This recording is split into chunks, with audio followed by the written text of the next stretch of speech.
Syrian, particularly Iraqi, or proxy groups like Hezbollah or Revolutionary Guards, they've become uneasy allies in the coalition against those Sunni fundamentalists, whether it's Arabs involved or whether it's Western countries. So there's the relationship between Iran and their proxies is much more, I won't say friendly, but it's much more an accommodation than ever before.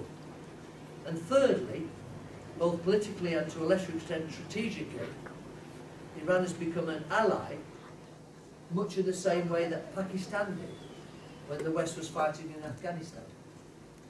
Both countries were required to be on side within the greater geopolitical struggle.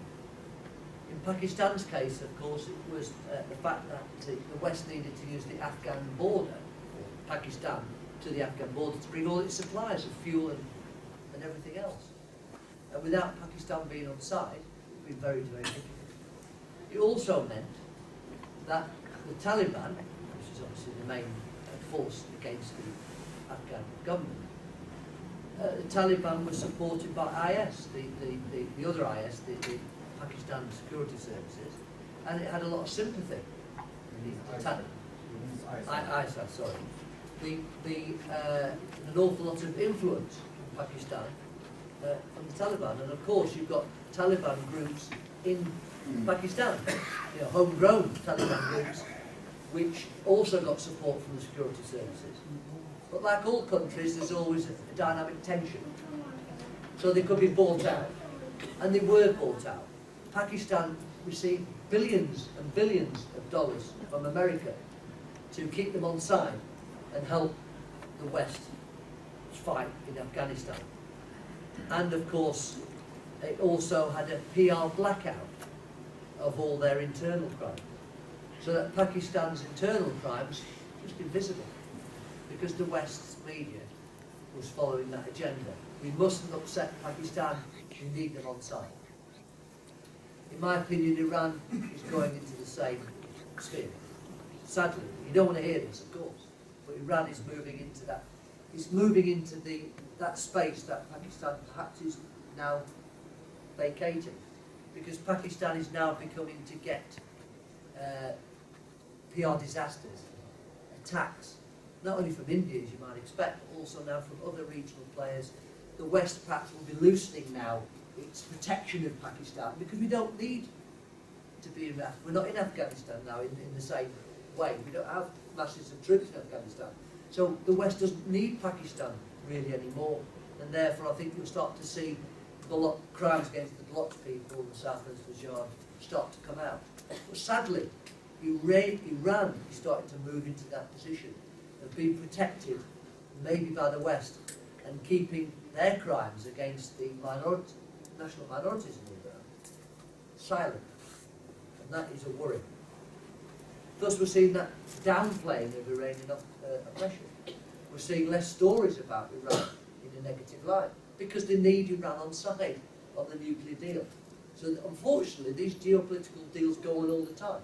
It's frustrating for you, and even for me, that they decided, for a different reason, we won't talk about Iranians' oppression of its people, be it democratic or be it national people. So, what do we do? What do you do? There is a growing movement which is starting to challenge the promotion of diplomatic and especially economic contacts in a neutral environment. In other words, ignoring the people you're working with or trading with, their internal and external politics. For instance, Saudi Arabia. The West trades with Saudi Arabia an awful lot. It gets oil, it sells arms. There's investment there, and particularly here. But there are voices now criticising Saudi Arabia and saying, well, why are we selling arms to them? Why are we doing this? Why are we doing that? Because they're starting to be involved in all these activities. What's in it for us? Should we not be looking at people's human rights record? Bahrain would be another case in point. In other words, there is a growing movement, mainly at the bottom, I have to say, not really the leaders, saying, what's going on? Why are we trading with these people? Why are we looking at human rights? So that's something which is starting to change. Turkey's another one being looked at. You know, is what about its human rights for its own people? Should we be ignoring them? So that's something that may change if it becomes a factor in international relations. But unfortunately, that's going to take a lot of time, because we're talking about a movement which appeals to you, me, and ordinary people. It's not really appealing to the leaders, because it's the leaders who are doing the diggles, so they don't want to know. So where do you go? I believe that you must continue to expose crimes. You must continue to expose the denial of self-determination. And you must continue to do that, and you must continue to do it more loudly. And you must have patience, because the times will change.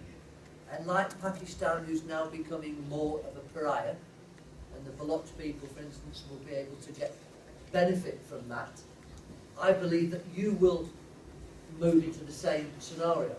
And it may come quicker than you think. There is a US presidential election coming up, and in November, America will have a new president. If it's Hillary Clinton, it will be more of the same. It will be exactly the same, and the Iranian deal will be supported, and in fact, apparently, America's been doing even more things than it agreed. It's letting Iranian banks get the assets back a lot quicker. But of course, if Donald Trump becomes president, he said he'll throw out the deal, and he'll get rid of the Iranian deal, and it will all be back to square one again.